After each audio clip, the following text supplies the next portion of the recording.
Hi everyone, this is Gio from Rebalancing Health, and today I'm going to share with you why not to do crunches off the floor, why to do crunches on a Swiss ball, and few tips on how to train deep abdominal stabilizer muscle while doing other exercises. So why not to do crunches off the floor?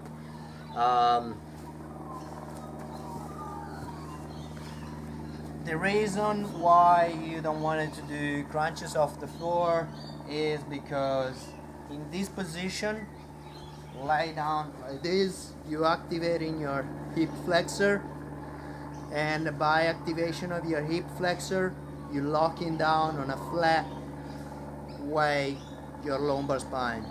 That separate or dissociate the working together of the flexor chain. The flexor chain is the hip flexor, trunk flexor, and neck flexor.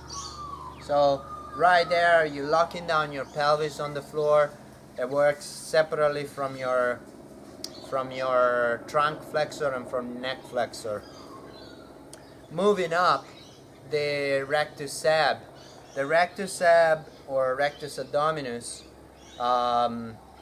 which is the muscle that we train when we're doing crunches off the floor or with the Swiss ball, is a flexor of the body, of the trunk, and has 45 degrees of extension, but by training it just on the floor, we only have 30 degrees of extension, so we're losing 15 degrees of the full range of motion of the muscle. Therefore, both of flexion and extension, because we stopping halfway.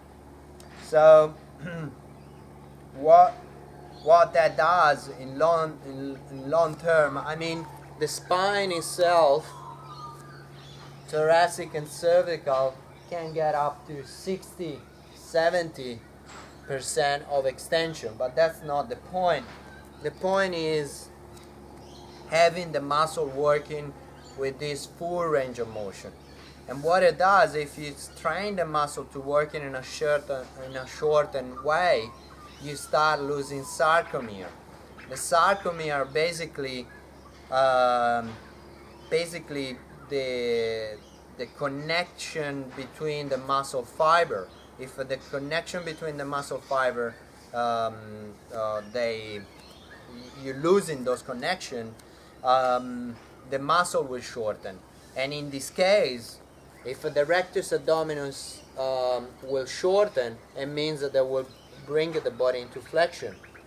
Bringing the body into flexion because there is not the need for the full range of motion, right? We don't go through that whole range of motion because we're training it off the floor, that we have 15% less, 15% less of extension.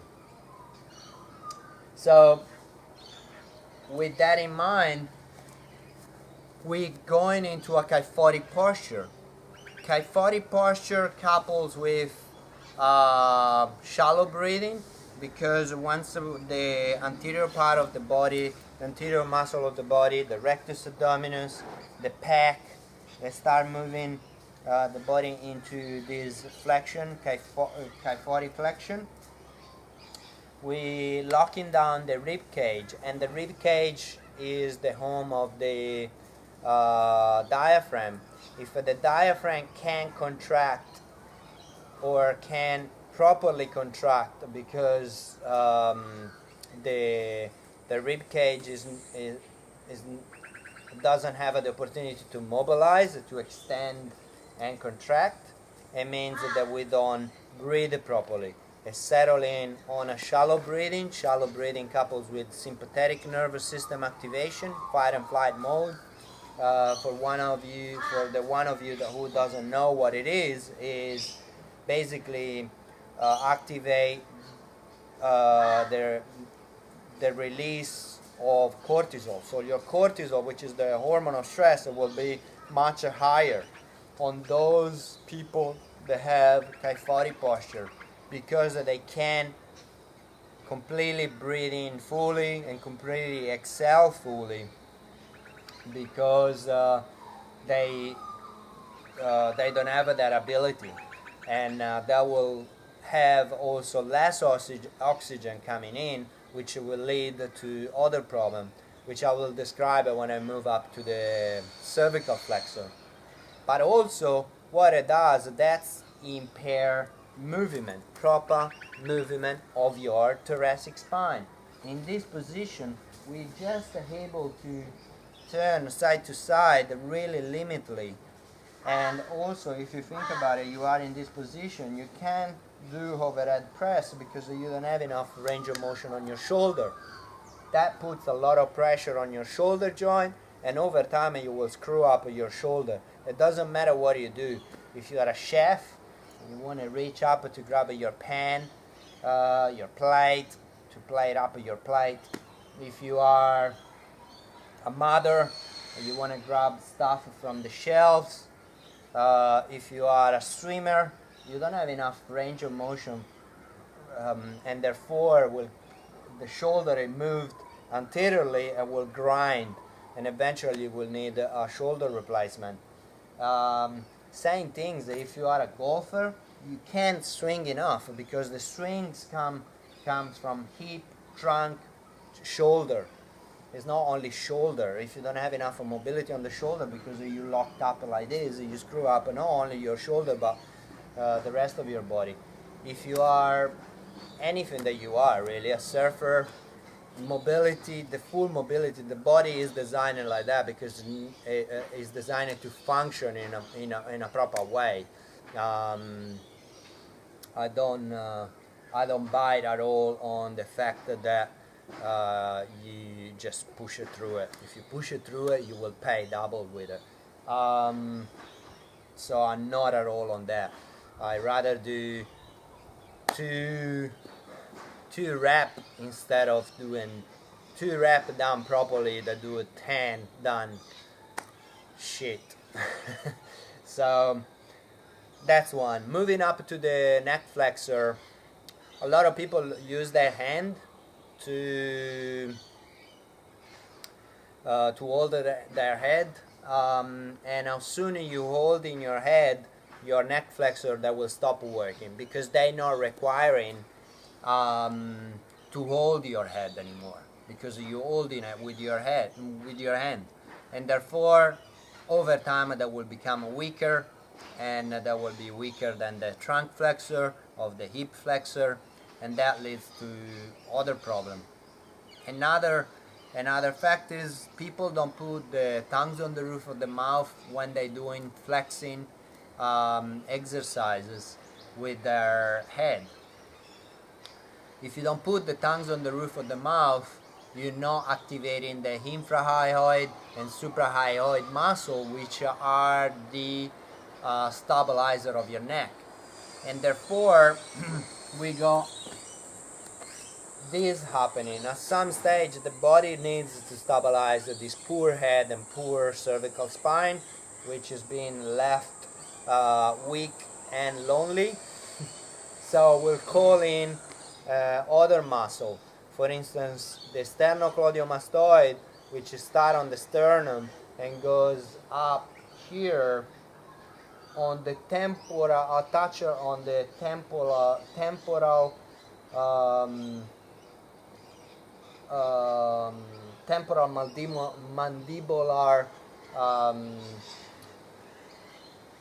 mandibular section of your skull. When activate, the sternocleidomastoid is an extensor of your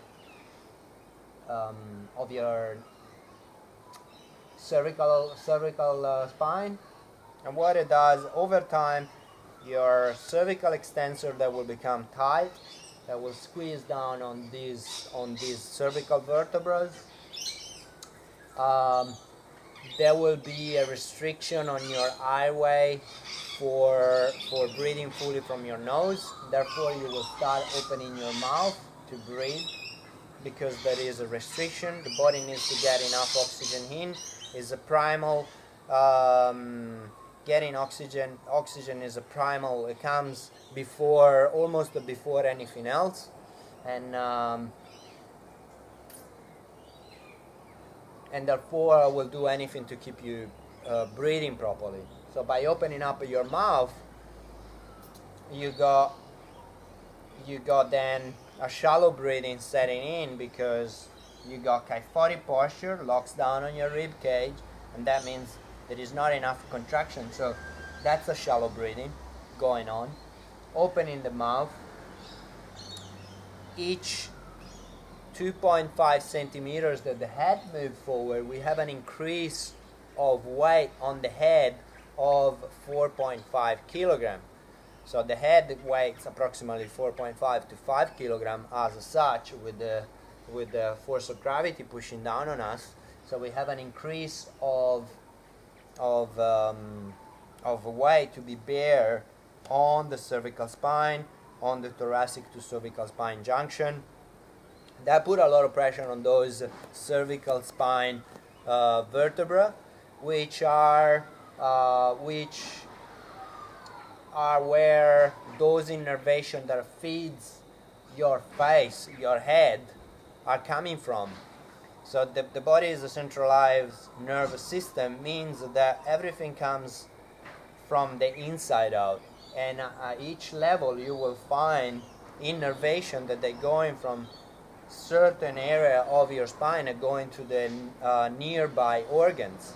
And guess what? Over here we have a lot of problem with eye, blurring vision, headache, migraine, and with all this going on of not getting enough oxygen, the brain weighs only 2% of your of your total weight, but it consumes 30% of oxygen.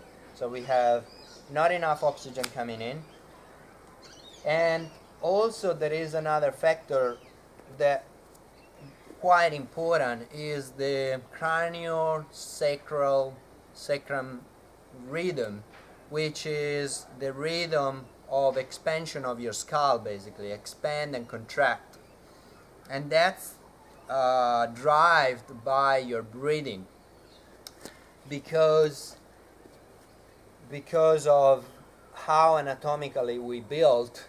The rib cage is attached to your thoracic spine and creates a pumping system of inhale, extension, exhale, flexion, and that creates a pumping system of, in correlation with oxygen going in, creates this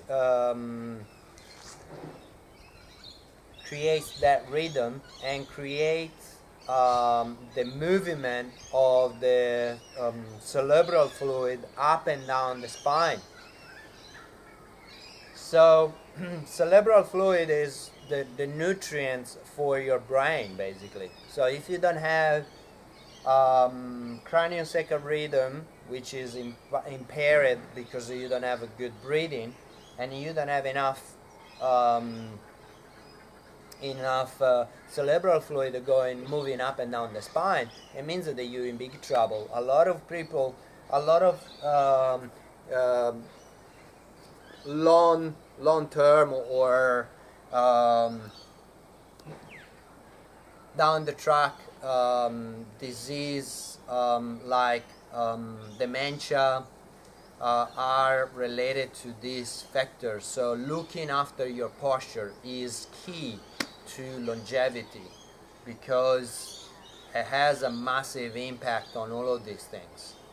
So let me move into the how to do. I think I covered everything, but I mean, even if I haven't covered everything what I was supposed to tell you, I think I covered enough, because there is a lot of stuff going on just to repetitively doing crunches off the floor. Then we here, so we have just a finger inside of your earlobe, tongues on the roof of the mouth to activate those neck flexor. So we're walking out in this position.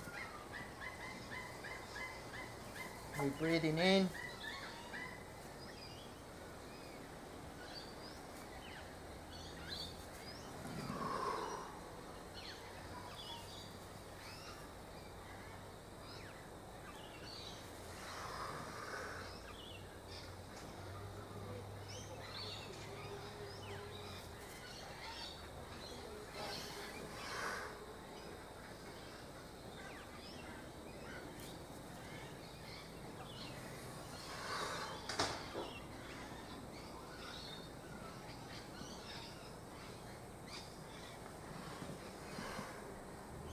So also, if you do it by breathing slowly, breathing in completely on your extension and breathing out on your flexion, it becomes a good massaging mobilization for your whole spine, for all the segment of your whole spine. We got 24, 25 segment in the spine. So well, if you do it slowly enough, you will have a good mobilization exercise for all the segment of the spine. What else? A tip on how to train those deep abdominal muscle. Again, simply, if you are at the gym, you practicing your squat, you practicing your lunges, what you do is you are in your squat position, you're breathing in, you're breathing out, you're drawing on your belly bottom, just gently drawing in on your belly bottom. You breathe in again.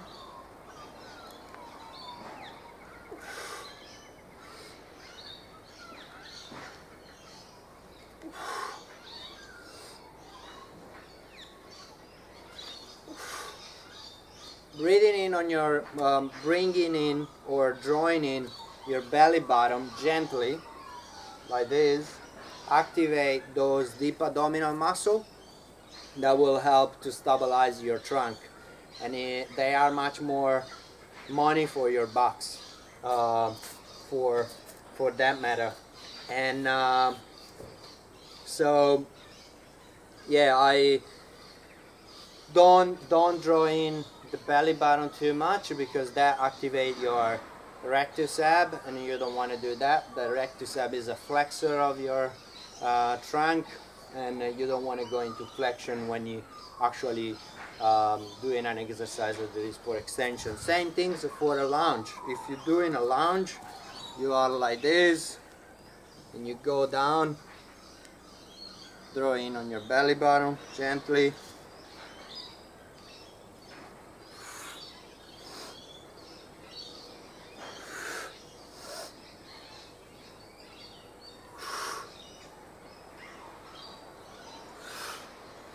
Same things if you on the other side.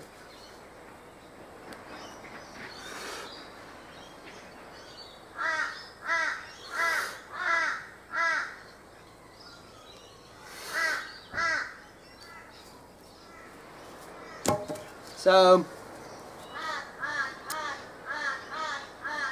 keep follow me. I got many more video in the next couple of weeks to how to utilize a Swiss ball when you exercise. Not only useful for crunches or abdominal exercises, you can do a lot more with the Swiss ball. Great tool, great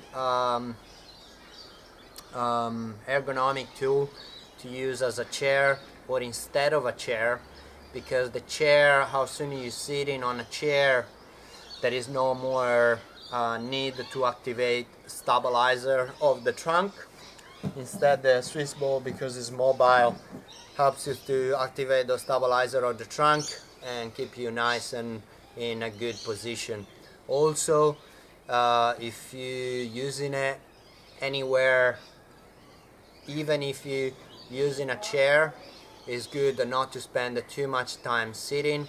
If you are in an office, it's been shown that having break between 30 to 20 to 30 minutes, couple of minutes of a break increase the productivity. It's not about quantity, it's about quality. So yeah, this is Gio from Rebalancing Health. Keep follow me.